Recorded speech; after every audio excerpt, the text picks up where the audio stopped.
নমস্কার বন্ধুরা, শ্রাবন্তীর রান্নাঘরে তোমাদের সবাইকে স্বাগত জানাই।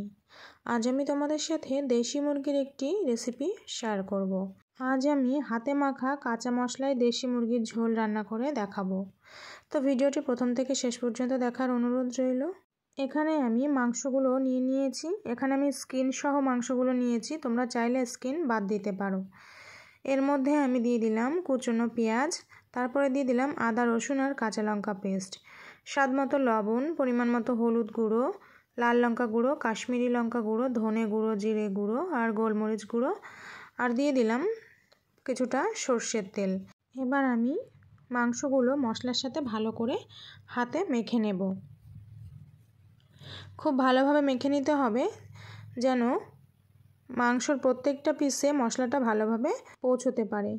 এখানে আমি শীতের নতুন আলু নিয়েছি। এবার আমি কড়াই গরম করে সর্ষের তেল দিয়ে আলুগুলো ভেজে নেব সামান্য লবণ দিয়ে। এখানে কিন্তু আমি হলুদ ব্যবহার করিনি।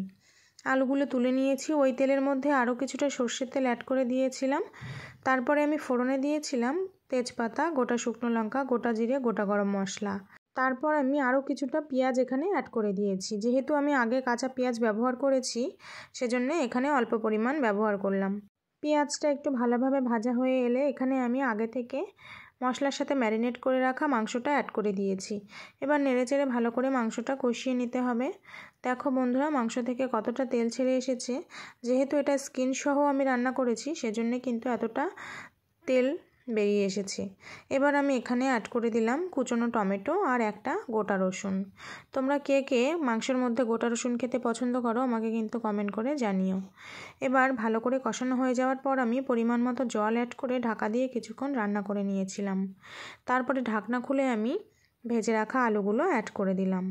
এবার আমি আবারও ঢাকা দিয়ে কিছুক্ষণ রান্না করে নেব। যেহেতু এটা দেশি মুরগি, এটা সেদ্ধ হতে কিন্তু একটু বেশি সময় লাগে, সেই পরিমাণে কিন্তু জলটা অ্যাড করতে হবে। এখানে আমি গরম মশলাগুলো অ্যাড করেছিলাম। আমার দেশি মুরগির ঝোল কিন্তু একেবারে রেডি হয়ে গেছে। এটা আমি এবার গরম গরম পরিবেশন করে নেব। তো ভিডিওটি এবং রেসিপিটি কেমন লাগলো কমেন্ট করে জানিও। ভালো লাগলে লাইক শেয়ার করে দিও।